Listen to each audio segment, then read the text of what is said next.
Hello everyone. Today's our topic is major industries of India, in which we will study about iron, steel industries.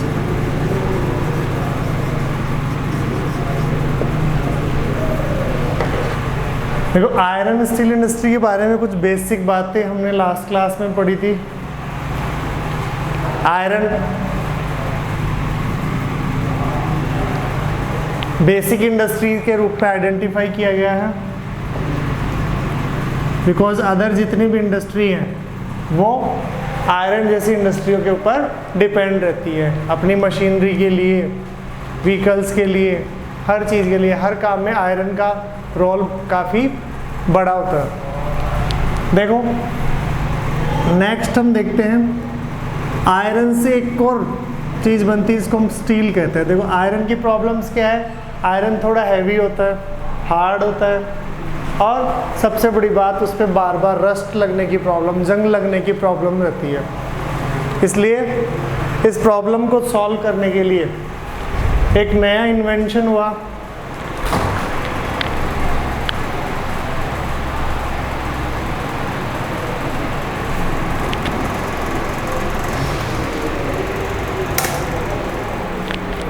और वो नया invention किसका था?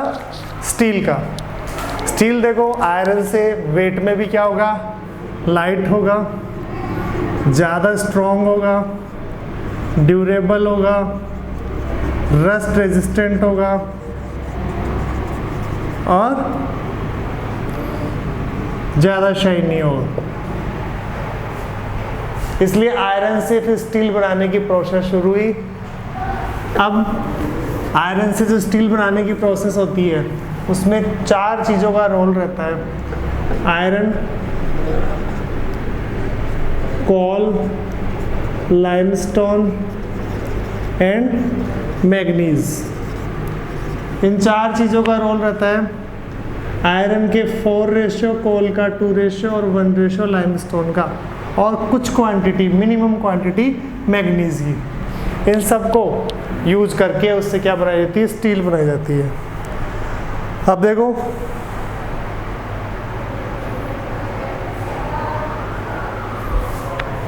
शुरुआत कैसे होती है, देखो एक प्रोसेस को हम एक डायग्राम से समझे। सबसे पहले हमें मिला आयरन ओर। आयरन बनाने की प्रोसेस बता रहा हूँ। सबसे पहले हमें मिला आयरन ओर। आयरन ओर को हमने ट्रांसपोर्ट किया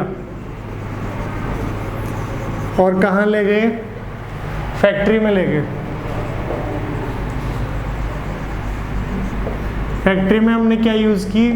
फ्यूनेंस यूज़ की। फ्यूनेंस मतलब भट्टी, जिसमें इसको गर्म किया गया, और उस फ्यूनेंस में इसमें लाइमस्टोन ऐड किया गया,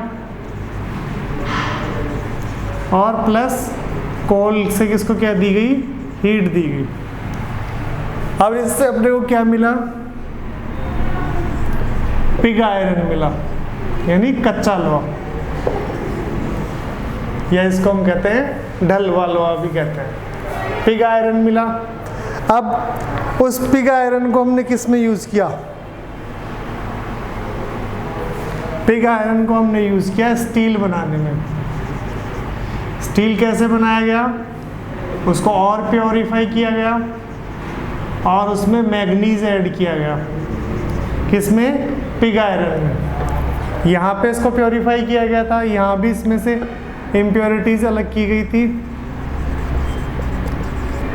लेकिन यहाँ पे उसको और ज़्यादा प्योरीफाई किया गया और इसमें मैग्नीज ऐड किया गया, और मैग्नीज ऐड होते ही क्या बना?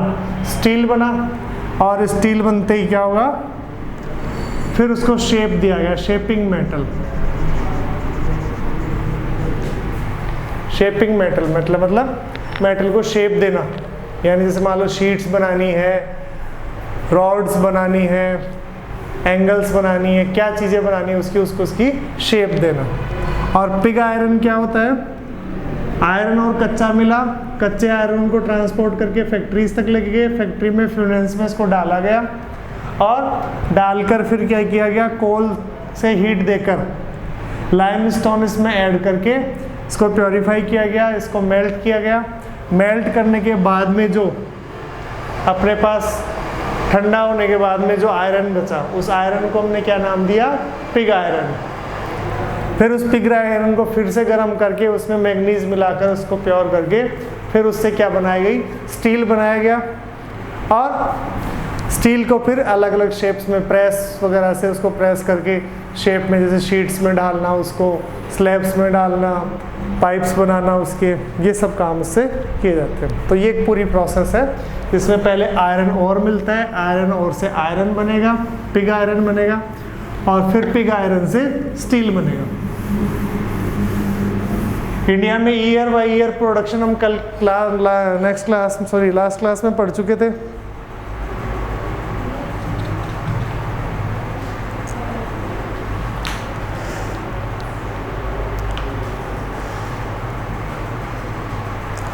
अब देखो, दो तरह के स्टील प्लांट होते हैं, एक तो मिनी स्टील प्लांट होगा और एक होगा large steel plant. Large steel plant को हम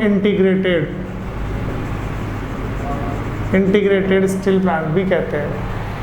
अब देखो, मिनी स्टील प्लांट वाले क्या करते हैं? ये लोग आयरन ओर को यूज नहीं करते, ये लोग क्या करते हैं? स्क्रैप का जो स्टील होता है, स्क्रैप मतलब जैसे कोई स्टील का बर्तन था अपने घर में, खराब हो गया, काम नहीं आता, अब स्टील के कोई पाइप्स वगैरह थे, हमने स्क्रैप में बेच दिया। तो ये जो छोटे मिनी प्लांट जो होते हैं, ये क्या करते हैं? उस स्क्रैप को फिर से मेल्ट करके, उसको फिर से प्योरीफाई करके, और फिर उससे क्या करते हैं? स्टील को रिसाइकल करते हैं। क्या करते हैं? रिसाइकल करते हैं। और ज़्यादातर इनकी जो फ्यूनेंस होती है वो इलेक्ट्रिक फ्यूनेंस होती है, यानी कोल वगैरह का यूज ये न के बराबर करते हैं। और जो लार्ज फ्यूनेंस होती हैं, लार्ज प्लांट्स होते हैं, उनमें ये लोग क्या करते हैं? बड़े स्केल पर प्रोडक्शन करते हैं। ज़्यादातर कोकिंग जो कोल होता है, उस कोकिंग कोल को यूज करते हैं फ्यूल के रूप में, और रॉ मटेरियल यूज करके और उससे फिनिश गुड्स बनाते हैं। यानी रॉ मटेरियल में क्या आएगा?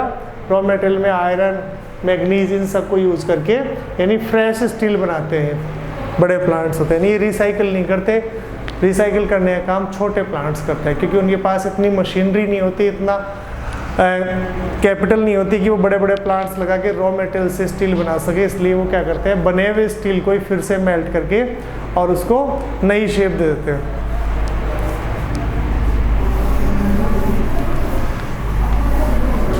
अब देखो, कुछ इंस्टीट्यूट्स इंडिया में काम करते हैं आयरन स्टील इंडस्ट्रीज को लेकर। तो देखो, ज़्यादातर जितना भी स्टील प्रोडक्शन होता है इंडिया में, वो मोस्ट ऑफ गवर्नमेंट सेक्टर में होता था। अब तो फिर भी प्राइवेट सेक्टर में होने लगा, लेकिन जो बड़े प्लांट्स हैं, वो बड़े plants most of government sector में हैं। और इनको कंट्रोल करने के लिए एक अथॉरिटी की अपन ने एस्टेब्लिशमेंट की, उसका नाम रखा सेल, यानी steel authority of India limited, ये इसकी फुल फॉर्म है। ये क्या करती है? पूरे इंडिया में स्टील के प्रोडक्शन और डिस्ट्रीब्यूशन को क्या करती है? कंट्रोल करती है। इट मीन स्टील की जो प्राइसेस होती है मार्केट में, वो सेल डिसाइड करता है, ये इंस्टीट्यूट डिसाइड करता है। इसका हेड ऑफिस है दिल्ली में, अपनी नेशनल कैपिटल में। अब देखो,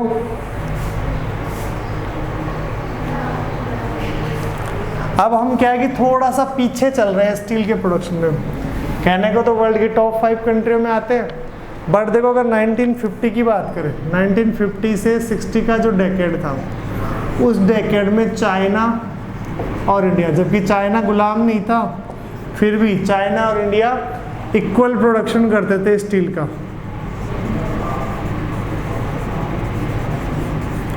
बट आज चाइना फर्स्ट रैंक पे आ गया और इंडिया 3rd 4th पे खिसक गया। क्यों खिसक गया?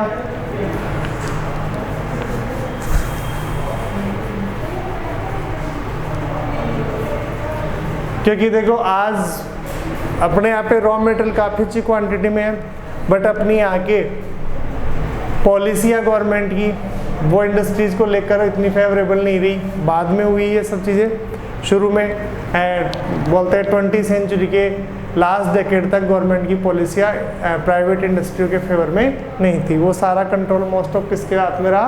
गवर्नमेंट सेक्टर के हाथ में रहा। इसके अलावा अपनी टेक्नोलॉजी जो है, टेक्निकल डेवलपमेंट में हम पीछे रहे। और सबसे बड़ी बात,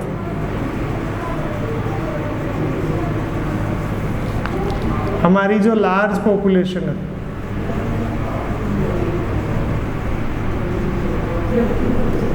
उस लार्ज पॉपुलेशन के पास सबसे बड़ी कमी है कैपिटल की। कैपिटल कम होने की वजह से भी इस इंडस्ट्री का डेवलपमेंट इतना नहीं हो पाया। अब देखो, अगर बात करूं मैं इंडिया की, तो इंडिया में कहाँ कहाँ पर प्रोडक्शन होता है स्टील का? तो देखो, ज़्यादातर आयरन कहाँ मिलता है, उसी एरिया में प्रोडक्शन ज़्यादा होगा। मैप बनाकर समझेंगे तो ज़्यादा अच्छे से समझ में आएगा।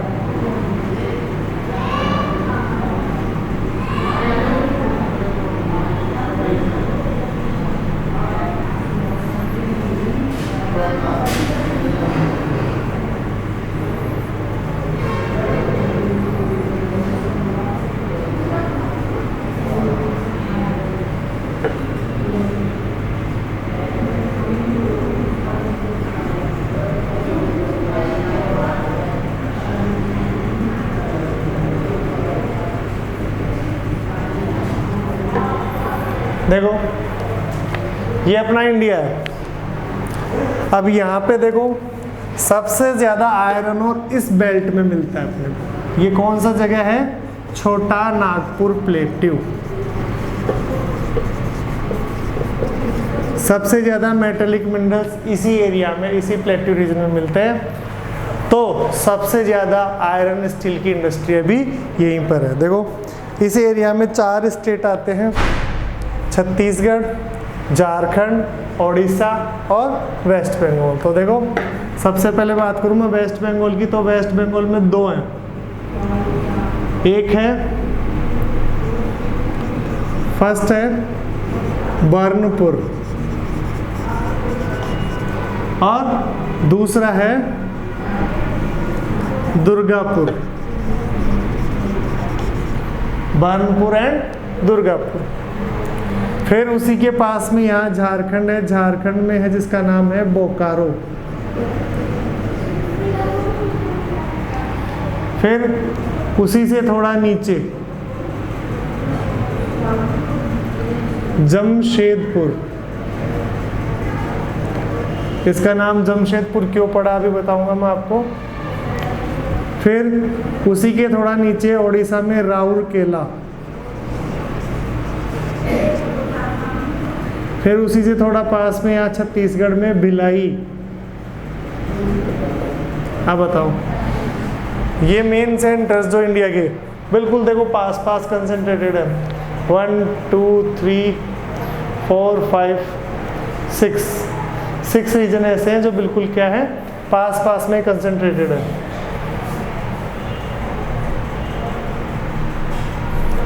इसके अलावा देखो, साउथ इंडिया में भी 1-2 जगह है। कर्नाटका में यहाँ विजयनगर और दूसरा है भद्रावती। फिर विशाखापट्टनम में यहाँ पर है, इसका नाम विशाखापट्टनम में ये विश्वश्रीया आयरन स्टील कंपनी है, विस्को। और तमिलनाडु में यहाँ पे है सेलम। ये मेजर इंडस्ट्रीज है आयरन स्टील इंडस्ट्री इंडिया के अंदर। इसके अलावा और भी छोटे छोटे प्लांट्स काफ़ी लगे हुए हैं। आप देखो, इनमें देखो जो जमशेदपुर का है, जमशेदपुर देखो झारखंड के अंदर सांकची विलेज था एक, उसके पास एक रिवर जाती थी स्वर्ण रेखा। तो जो आज टाटा इंडस्ट्रीज के मालिक हैं रतन टाटा, ठीक है, इस कंपनी के फाउंडर थे जमशेद जी टाटा। उन्होंने क्या किया, जमशेद जी टाटा ने यहाँ जमशेदपुर में आयरन स्टील की इंडस्ट्री लगाई, सिर्फ आयरन की लगाई थी, आयरन और को मेल्ट करके उसको रिफाइन करने की। लेकिन धीरे धीरे धीरे धीरे फिर फर्स्ट वर्ल्ड वॉर आया, डिमांड बढ़ी इंडियन इंडस्ट्री के पास, तो एक बड़े इंडस्ट्रियल सेंटर के रूप में डेवलप हुई। और इस एरिया का नाम, यहाँ पे जो सिटी डेवलप हुई, अर्बनाइजेशन हुआ, उस सिटी का नाम क्या पड़ गया? जमशेदपुर। आप देखो इसी एरिया में, देखो इसी एरिया में ज़्यादा कंसंट्रेशन क्यों है आयरन और स्टील इंडस्ट्री का? तो देखो आयरन और स्टील बनाने के लिए हमें क्या चाहिए? आयरन और चाहिए, यानी रॉ आयरन चाहिए, कोल चाहिए, लाइमस्टोन चाहिए, मैग्नीज चाहिए, वाटर चाहिए और लेबर चाहिए, यानी ये सब चीज़ें हमें चाहिए। तो ये सारी चीज़, आयरन इस बेल्ट में सबसे ज़्यादा है, कोल इस बेल्ट में सबसे ज़्यादा है, लाइमस्टोन वेस्ट बंगाल के आसपास वाले एरिया में काफ़ी है, मैग्नीज इस एरिया में काफ़ी है, वाटर यहाँ पे रिवर्स है, गंगा जैसी रिवर्स है, दामोदर, स्वर्णरेखा रिवर्स है, महानदी है उड़ीसा में, ऐसी काफ़ी रिवर्स है जिनसे इनको वाटर अवेलेबिलिटी भी हो जाती है। फिर ये एरिया बैकवर्ड है, ट्राइबल एरिया है, तो यहाँ पर इनको इजीली ह्यूमन लेबर भी अवेलेबल हो जाता है, इसलिए इस एरिया में इसका डेवलपमेंट सबसे ज़्यादा हुआ है।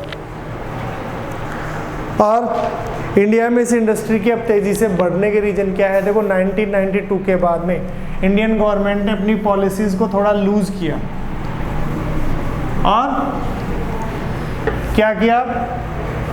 प्राइवेट सेक्टर की जो इंडस्ट्री है, प्राइवेट सेक्टर के ऊपर से जो बैन थे, जो ऑब्लाइजेशंस थी, उनको हटा लिया और प्राइवेट सेक्टर को अलाउड कर दिया। इसके बाद से प्राइवेट सेक्टर में भी आयरन स्टील इंडस्ट्रीज़ का तेज़ी से क्या हुआ है? डेवलपमेंट हुआ है। देखो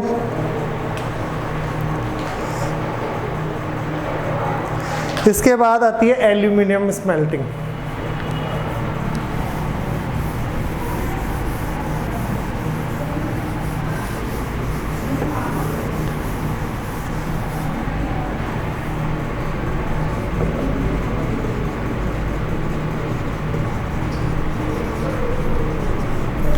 एल्यूमिनियम स्मेल्टिंग इंडस्ट्री। अब देखो आयरन के बाद में मेटलिक, जो मेटलर्जिकल जो इंडस्ट्री है, आयरन के बाद में सेकंड मोस्ट इम्पोर्टेंट है, क्योंकि देखो कॉपर जो है, कॉपर होता है सेकंड मोस्ट इम्पोर्टेंट, लेकिन इंडिया में कॉपर इतने बड़े लेवल पर नहीं मिलता है, इसलिए कॉपर के अल्टरनेट के रूप में एल्यूमिनियम को यूज़ करते हैं। इसके अलावा और भी काफ़ी है इसके। अब देखो सबसे बड़ी खास बात क्या है इसकी? लाइट है, लाइट है, रस्ट नहीं लगती, हाई हीट रेजिस्टेंट है, यानी ज़्यादा टेम्परेचर को बियर कर सकता है। फिर मेलेबल है, मेलेबल मतलब इसमें शाइन है, मेलेबल शाइन है, मेलेबिलिटी का थोड़ा सा कंफ्यूजन है। सबसे बड़ी इसकी खास बात है, ये क्या है? लाइट है, इतना लाइट वेटेड है कि एयरक्राफ्ट जैसी इंडस्ट्री है जिनमें उनको लाइट और स्ट्रॉन्ग मेटल की ज़रूरत होती है, वहाँ पर इसका सबसे ज़्यादा यूज होता है, उनके लिए सबसे ज़्यादा इम्पोर्टेंट है। आप देखो ये इंडस्ट्री आपको कहाँ कहाँ मिलेगी?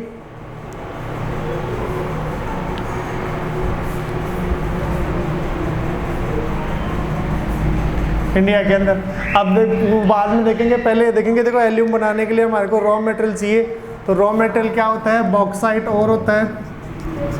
फिर उस बॉक्साइट ओर से में एल्यूमिना क्ले होती है, उस क्ले से क्या किया जाता है? एल्यूमिनियम को सेपरेट किया जाता है। एल्यूमिनियम को क्या किया जाता है? सेपरेट किया जाता है। और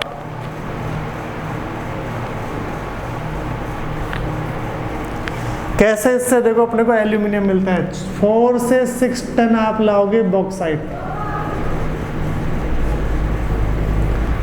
उस बॉक्साइट से आपको लगभग 2 टन हो सकता है 4 टन बॉक्साइट में 2 टन मिल जाए, हो सकता है 5 में मिले, हो सकता है 6 में, यानी 4 से 6 टन अगर बॉक्साइट लाते हैं तो उसके बीच में आपको 2 टन एल्यूमिना मिलेगा,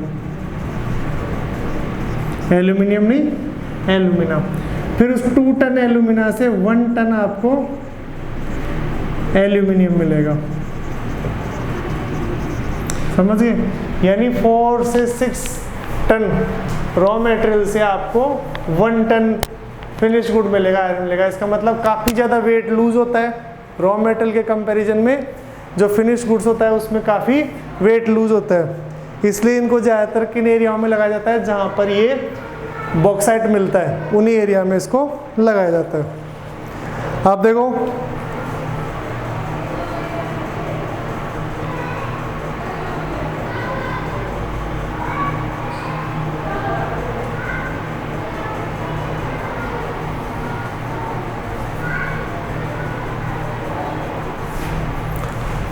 देखो क्या प्रोसेस होती है इसको बनाने की, इसको बनाने की प्रोसेस होती है। देखो सबसे पहले बॉक्साइट लाओगे आप, फिर इस बॉक्साइट को ट्रांसपोर्ट करके कहाँ पहुँचाओगे, इंडस्ट्रीज में पहुँचाओगे। इंडस्ट्रीज में पहुँचा के वहाँ पे इसको क्रश किया जाएगा, क्रश मतलब इसका चूरा किया जाएगा, और फिर उसमें से एल्यूमिना को डिज़ोल्व करके बाहर निकाल लिया जाएगा, पानी या किसी सॉल्यूशन के साथ घोलकर बाहर कर लिया जाएगा। फिर जो एल्यूमिना आपको मिल गया,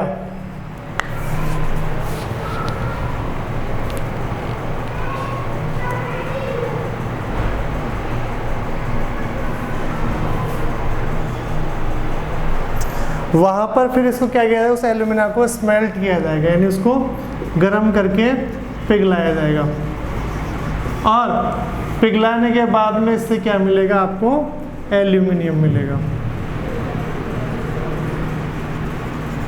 तो ये एक पूरी प्रोसेस हो गई। बॉक्साइट मिलेगा, बॉक्साइट से को आप क्रश करोगे, क्रश करके किसी केमिकल या वाटर के थ्रू उसको डिज़ोल्व करके एल्यूमिना को अलग करोगे, फिर एल्यूमिना को स्मेल्ट करोगे यानी गर्म करोगे, पिघलाओगे, फिर पिघला कर उसको मेटल की शेप में डालोगे।